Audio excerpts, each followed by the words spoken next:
All right, Coach. Let's talk a little bit about your game last week. You lost Smith Center 16-7, low-scoring game. What did you see with that game, and how did your team perform?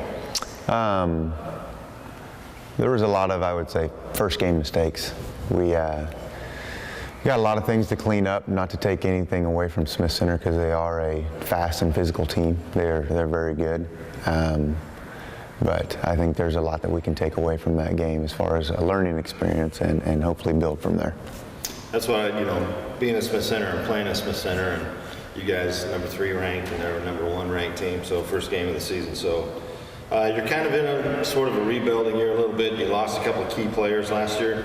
Who are some of the guys you're looking on to lean on this year? Who's your new quarterback this year? Those kind of things. Jordan Fennessy, and he does a really good job of retaining information, just the stuff that we're trying to teach him.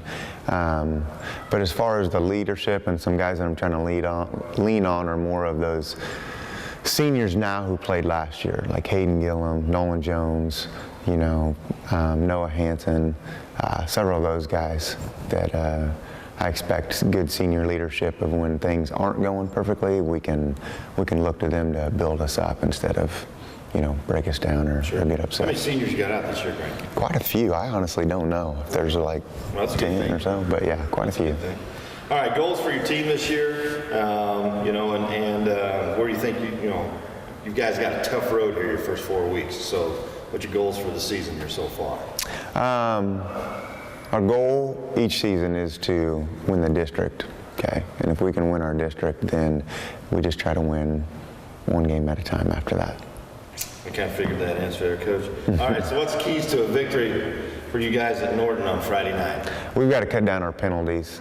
We had 90 yards worth of penalties against Smith Center last week. So penalties, keeping our composure, and then we just have to, details.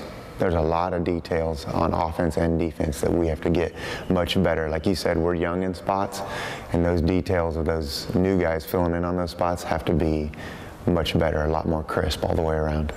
All right, thanks, Coach. Yep.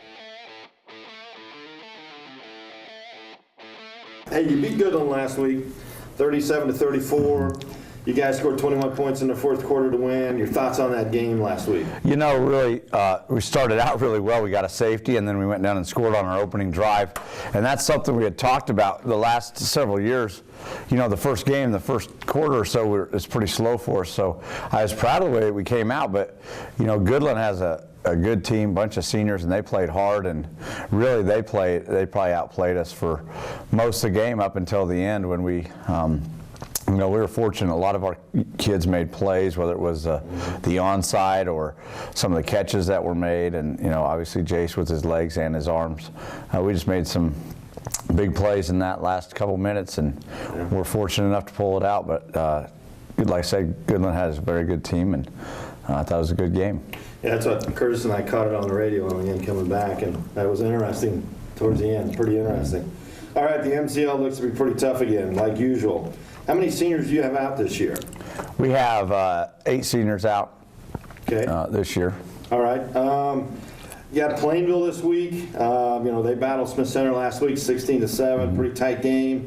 What are you expecting from the Cardinals this week? Oh, man, I expect a tremendous defense. Obviously, they must have played very good on defense to hold Smith Center to that few points. And I think their offense will be improved from last week because there's a bunch of young guys starting to, in different areas that didn't get to play as much last year as far as the skill position. So I think they'll get more comfortable, and their line's going to be tough, both sides of the ball. So that's going to be a challenge for us. Okay. Hey, it's always fun to come up to Norton here. It's always a fun thing on Friday nights. So what's going to take for a Bluejay victory on Friday night? Well, we're going to have to get a lot better in all facets in special teams, offense and defense, and it starts with our offensive line getting better, and then defensively we got to make sure we get stops more often than we did, be a little bit better tacklers this week. All right, thanks, Coach. Yep.